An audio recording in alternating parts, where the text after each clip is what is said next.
Greater వరంగల్లో రోజురోజుకు పెరిగిపోతున్న అనధికార కట్టడాలు కార్పొరేషన్ ఖజానాకు గండి చోద్యం చూస్తున్న అధికారులు. సామాన్యుడు ఇల్లు కడితే 100 కారణాలు చెప్పే కార్పొరేషన్ అధికారులు అంగబలం ఆర్థిక బలానికి భయపడుతున్నారా? అక్రమ కట్టడాలకు నగర మేయర్ ప్రోత్సహిస్తున్నాడా? అవునని అంటున్నారు గ్రేటర్ వరంగల్ ప్రజలు. గ్రేటర్ వరంగల్ ఏర్పడి సంవత్సర కాలం దాటినా ప్రయోజనం శూన్యమంటున్నారు. గ్రేటర్ మున్సిపల్ కార్పొరేషన్ పాలకవర్గం ఏర్పడి సంవత్సరమైనా ప్రజల కష్టాల్లో మార్పు లేదంటున్నారు. పాలకవర్గం లేనప్పటికంటే పాలకవర్గం ఏర్పడ్డాకే అక్రమ కట్టడాలు ఎక్కువయ్యాయని అంటున్నారు. పాలకవర్గం ఏర్పడ్డాక సామాన్యునికో న్యాయం, ధనవంతునికో న్యాయం అమలవుతుందని అంటున్నారు.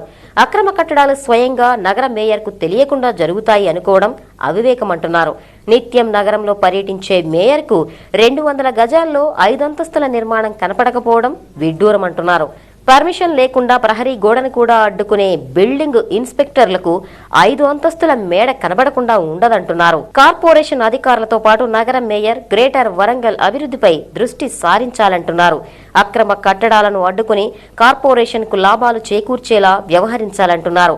గ్రేటర్ వరంగల్ మున్సిపల్ కార్పొరేషన్ అభివృద్ధి పదంలో ముందుండాలని, ప్రజలతో పాటు అధికారులు, ప్రజాప్రతినిధులు సహకరించాలని వరంగల్ మున్సిపల్ కార్పొరేషన్ పరిధిలో అక్రమ కట్టడాలు అడ్డగోలుగా వెలుస్తూ ఉన్నాయి. గ్రేటర్ పరిధి విస్తరించి 55 డివిజన్లకు వచ్చిన ఈ తరుణంలో గతంలో పాలకులు లేనప్పుడు, పీరియడ్ అయిపోయినప్పుడు స్పెషల్ ఆఫీసర్ల పాలనలో కూడా వాళ్ళు కొంత భయపడ్డారు అక్రమ కట్టడాలు కట్టడానికి. కానీ ఈరోజు సంవత్సరం అవుతుంది పాలక మండలి ఏర్పడ్డ తర్వాత అక్రమ కట్టడాలు వెలుస్తూ ఉన్నాయి. కార్పొరేటర్లు, అధికారులంతా కూడా చైన్మేన్ల లెవెల్లో వాళ్ళతోటి ఒప్పందాలు చేసుకొని ముందుగా ఎక్కడైతే అక్రమ కట్టడాలు ఉన్నాయో మీరు ఐడెంటిఫై చేసి చెప్పండి, ఆ తర్వాత మా దృష్టికి తీసుకురండి, నేను చెప్పినట్టుగా మీరు పోయి పైసలు వసూలు చేసి మాకు వాటాలు అని చెప్పి నీచాతి నీచంగా దిగజారి ఈరోజు కార్పొరేషన్లో అధికారులు చూసి చూడనట్టు ఉంటే కార్పొరేటర్ల ఇష్టారాజ్యం జరుగుతూ ఉన్నది. అక్రమ కట్టడాలంటే దరిదాపుగా 1 అంతస్తు 2 అంతస్తులు తీసుకొని పర్మిషన్ 5 అంతస్తుల వరకు కూడా కట్టుకుంటా ఉన్నారు. దీని మీద నిఘా కొరవడి ప్రభుత్వ ఆదాయాన్ని గండిపడతా ఉన్నది, కార్పొరేషన్ ఆదాయానికి గండిపడతా ఉన్నది.